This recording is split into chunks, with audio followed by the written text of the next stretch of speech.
9177. Oye, sí, y las alergias, porque hemos hablado de todo lo que significa en esta época de primavera. Queremos saludar al profesor asociado del Departamento de Farmacia acá de la Facultad de Farmacia de la Universidad de Concepción, Pablo Torres, que nos acompañó en otras oportunidades. Pablo, un gusto nuevamente. Hola, un gusto nuevamente por estar acá presente. Muy positivo que puedas acompañarnos porque ya hemos ido hablando, ¿cierto?, en espacios anteriores sobre las alergias, sobre esta época del año donde ya comienza la primavera y con ello la posibilidad de medicarnos de manera correcta, pero también de manera incorrecta desde la improvisación. Exactamente. Debido al tema, cuando se me hizo la invitación, lo primero que quiero dejar en claro es que la alergia, ya debido a que es un cuadro multifactorial, requiere un manejo doble, tanto de medidas no farmacológicas como farmacológicas. Y como bien indicas, claro, el uso de los fármacos va a ser un coadyuvante en el manejo sintomático, pero las medidas no farmacológicas son siempre importantes de tener presente. Las podemos ir comentando a medida que transcurra la entrevista. Porque de esto estuvimos con un inmunólogo detallando y él fue súper enfático, en particular para los niños, niñas y adolescentes, lo que ocurre con la clorfenamina. ¿Sí? Hay antihistamínicos de primera, de segunda generación. Cuéntanos un poquito también de ese detalle y cuáles son sus diferencias, porque uno entiende, pese a no conocer de la materia en profundidad, que claro, si hay un medicamento nuevo, es mucho mejor que el anterior porque tiene un upgrade, una mejora. ¿Qué hay con lo que tenemos actualmente en el mercado? La verdad es que tenemos buenas alternativas en cuanto a lo que es el manejo alérgico como antihistamínico. La clorfenamina es un fármaco que todavía se utiliza mucho en la práctica clínica, pero que en niños tiene algunas particularidades. Ya es un antihistamínico primera generación y que se administra 3 veces al día, lo cual puede ser un poquito incómodo para niños, especialmente cuando hay que despertarlos de noche, o en el caso de los lactantes, y tiene la particularidad de que como llega al cerebro, tiene un efecto que puede ser relativamente beneficioso en niños, que causa sueño. Sí. Ya, pero también se ha visto que en algunos casos de niños produce un efecto paradojal que los sobreestimula. Así que no es tan, hay que tener precaución y evaluar caso a caso. En el caso de los adultos que utilizan clorfenamina, hay que tener cuidado con las personas diabéticas y también con aquellas que conducen vehículos debido a que produce sueño. Sí, ¿ya? Okay. Hoy en día existen tratamientos más, digamos, eficientes, no tan costosos para el manejo de las alergias. Está la loratadina, la desloratadina, que es principalmente para alergias respiratorias, y también otro grupo de fármacos bastante útil, que es la cetiricina y la levocetiricina, que son cómodos de administrar, se están tomando más como tratamientos de primera línea, se administran solo una vez al día, no producen sueño, esa es una ventaja. Y vienen una gran cantidad de presentaciones tanto para niños como adultos. Hoy en día se está utilizando bastante, especialmente en aquellos de asma alérgica. Es un fármaco bastante bien tolerado, con un buen perfil de seguridad y que permite tratamientos más crónicos también. Esa es otra ventaja. Tú nos hablabas de los tratamientos farmacológicos, pero también los que no son farmacológicos. ¿A qué nos referimos con eso?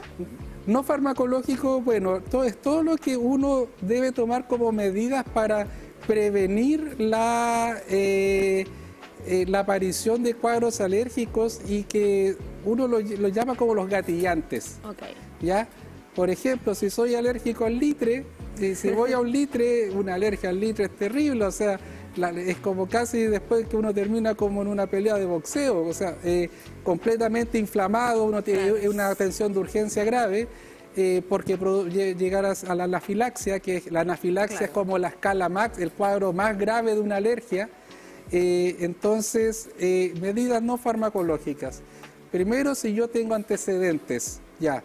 Vamos a acercarme al detonante. Al detonante. Ni siquiera sabemos cuál es el litro y vamos a caminar de excursión y ni siquiera nos enteramos. Exactamente. Lo otro también que es importante, el consumo de alimentos, porque hay alergias alimentarias, especialmente a ciertos mariscos, ¿ya?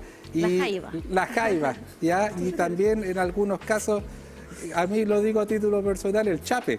Ya, Mira. yo tengo cuidado, siempre pregunto antes en un restaurante si las empanadas las venden con chapes, Claro. porque las 2 veces que he comido he tenido broncoespasmos. Ahí hay que tener ojo con la contaminación cruzada, porque probablemente la Exactamente. empanada no tiene, pero si se preparó la empanada donde había chape o jaiba, igual puede tener La esa sensibilidad de contaminación. uno depende. Exactamente. Claro. Y otro caso bastante interesante que les quiero comentar es porque por el aumento del consumo que hay hoy en día es en los productos basados en maní.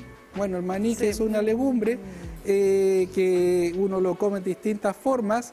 La alergia al maní es una alergia muy grave, ya que puede ir desde síntomas leves, pero también a reacciones anafilácticas potencialmente mortales. Y especialmente en países del norte como Estados Unidos, donde la mantequilla de maní es un alimento basal, Sí. en muchos casos los niños llevan o las personas llevan los lápices de epinefrina o noradrenalina Caso de emergencia. en caso de emergencia de una reacción. En Chile ha aumentado mucho el consumo de mantequilla de maní y por eso hay que hacer un llamado también a las familias y a las personas y especialmente a aquellas con niños pequeños a que evalúen la tolerancia de estos alimentos. Y sus derivados, porque muchas veces el maní propiamente tal, pero las barras con maní, La- el mantecol, todo. hay muchos alimentos que tienen maní que de repente nosotros Sí. ni siquiera Desconocemos. desconocemos. Pablo, tú tocaste un punto súper importante porque los otros tipos de alergias, si Sí. bien acá estamos con el contexto de alergias primaverales, pero las Sí. alergias alimentarias, bueno, acá conocemos, tenemos un colega que tiene, tiene alergia alimentaria Sí. y claro, y no es como lo habitual que uno piensa que es un dolor de estómago, espasmos, de inflamaciones, algo cutáneo. ¿Qué pasa también con los tópicos? Acá Ya. me gusta también el énfasis de lo poco que le tomamos el peso a las cremas muchas veces. Sí. Siempre nos enfocamos como en la pastilla, el jarabe, pero ¿qué pasa con las cremas? ¿Qué pasa con los inhaladores? Claro. Las respuestas que no esperamos que nos puede generar en nuestro cuerpo, las contraindicaciones finalmente de esa Claro. automedicación. Claro, en el caso de las alergias, las manifestaciones son variadas, como puede partir desde rinorrea, secreción nasal, hasta la anafilaxia. Nosotros pasamos por todos los rangos y no es tan predecible decir que en una persona una alergia va a ocurrir de un modo u otro, porque las manifestaciones son distintas. En algunas personas se manifiestan de forma cutánea, ya están las dermatitis por contacto, que son comunes. Por ejemplo, cuando uno antes manejaba muchas monedas, o sea, incluso por agarrarte una barra de metal, Sí. bajando una escalera, la mano se te enrojece de inmediato. Entonces, cuando uno tiene una alergia de tipo respiratorio, lo primero, ante los síntomas, es ir al médico, porque lo más probable es que esa persona sea asmática. Ahí ya estamos hablando de una urgencia. Si nos da, por ejemplo, un shot como anafiláctico, efectivamente, Sí. deberíamos de ir a la urgencia, a Exacto. diferencia de una alergia De la nariz. de la Claro, nariz, por ejemplo, claro, una rinitis. o respiratoria, por ejemplo, Claro. es típico en un paciente asmático. Las personas que, por ejemplo, corren, o los niños cuando empiezan a toser, tos seca. Estamos hablando del asma. Claro, o el cansancio, cuando haces actividad tú te cansas. A esos síntomas hay que poner atención y hay que ir al médico correspondiente, un broncopulmonar, para que evalúe si este asma es alérgica o otro tipo. Ya, pues, entonces ahí nosotros, para cubrir el componente respiratorio, se usan inhaladores, ya que hoy existen combinaciones bastante Con buenas, corticoides. corticoides y broncodilatadores, ya que deben ser solo prescritos por el médico. Por ejemplo, el salbutamol ya no es de la... Ya no es un medicamento de primera línea y solo se utiliza actualmente, por ejemplo, para las crisis respiratorias, cuando uno tiene enfermedades respiratorias virales o bacterianas para broncodilatar. Sí. Pero ya no es un tratamiento para el asma de primera línea. Hoy en día existen combinaciones de medicamentos, corticoides y broncodilatadores, Claro. que hacen ese trabajo para las asma alérgicas.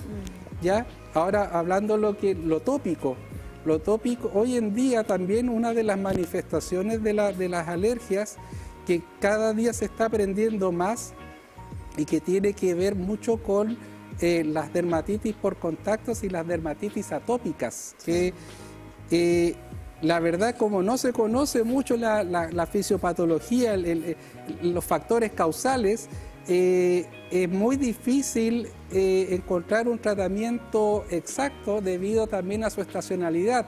Las dermatitis atópicas, por ejemplo, suelen digamos, mejorar un poquito en verano, pero empeoran en temporadas más frías.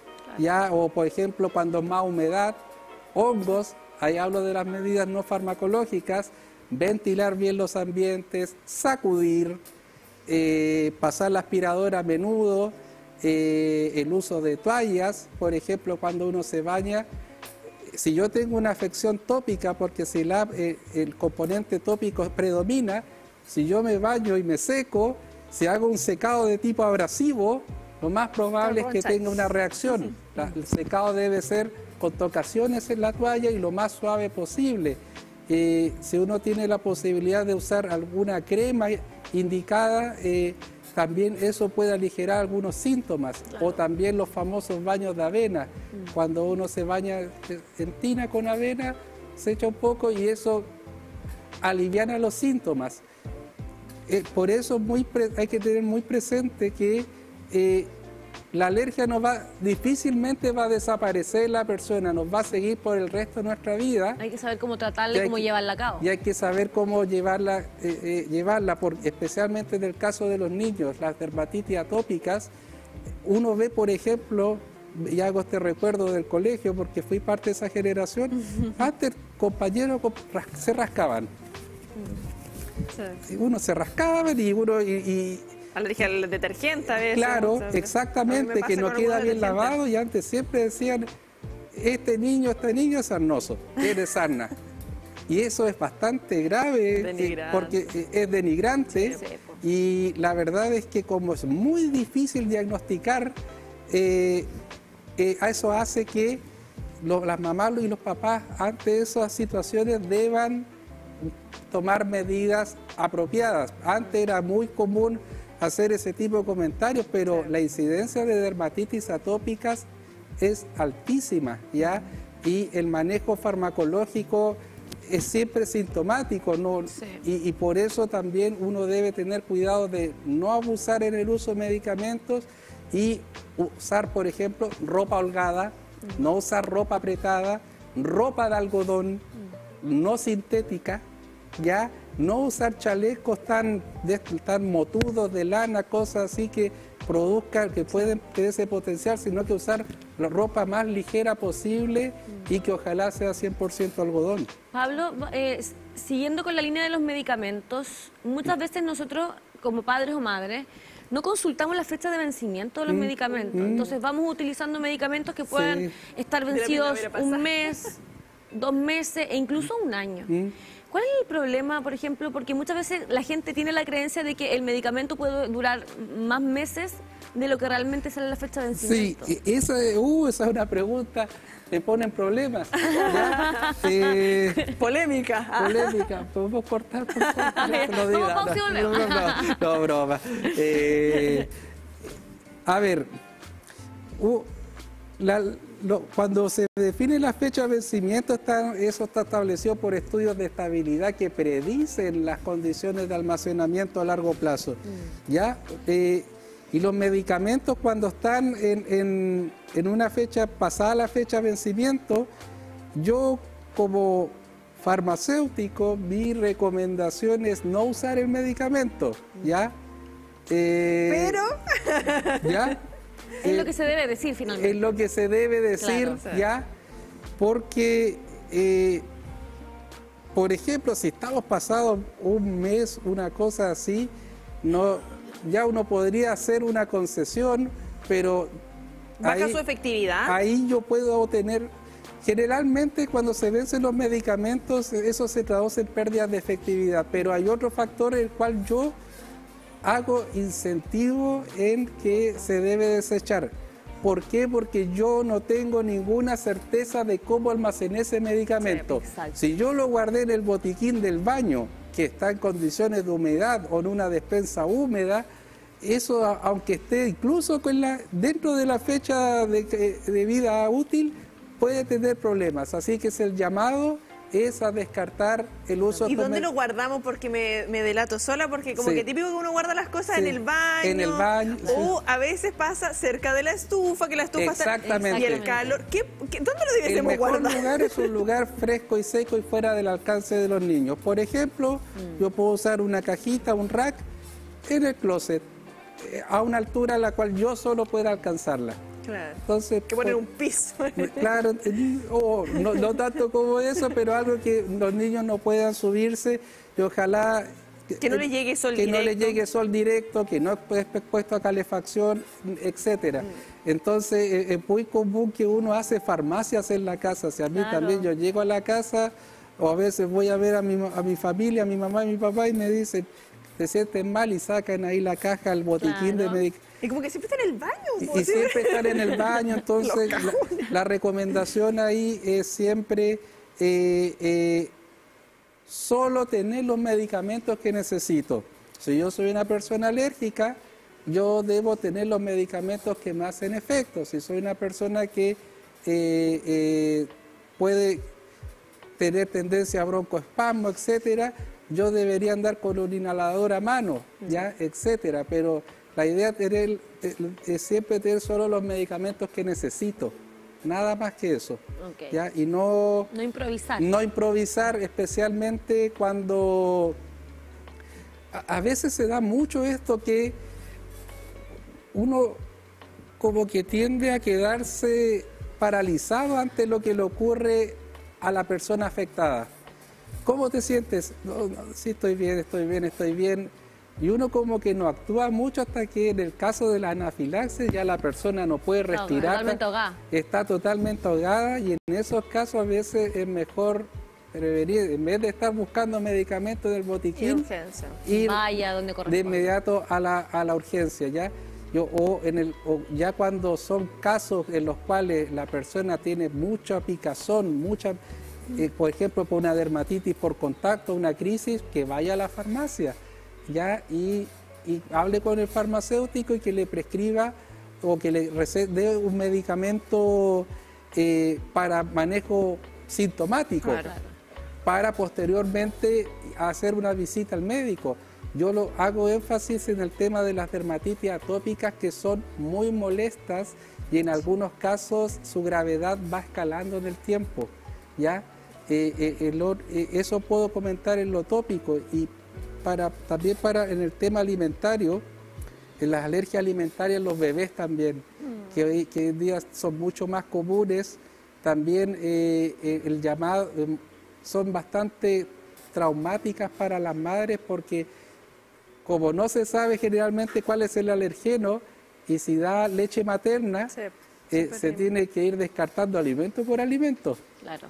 Entonces también ahí hay que tener precaución en el manejo y ver cuáles son los potenciales alergenos que pudieran afectar al bebé, en este caso al lactante, ya que lamentablemente, a diferencia de los adultos, no tiene cómo comunicarse, solo con llantos y con gestos de molestia. Entonces hay otra dificultad en el tratamiento. Sí, por eso es importante también abordar estas temáticas, si bien estamos en un contexto de la llegada de la primavera y todo lo que hay con estas alergias estacionales. De igual manera queremos ampliar esta conversación respecto a todo lo que significa esta automedicación, esas recomendaciones que tú nos entregabas, a tener nuestros medicamentos los que necesitamos y a fijarnos también en esas fechas, a empezar a eliminar ahí, a hacer una limpieza de botiquín. Claro, y evitar los gatillantes. Y en esta época que es muy importante, que nosotros tenemos vidas ocupadas y a veces salimos a la casa y no volvemos hasta la tarde, es importante ventilar las casas apropiadamente, ventilar.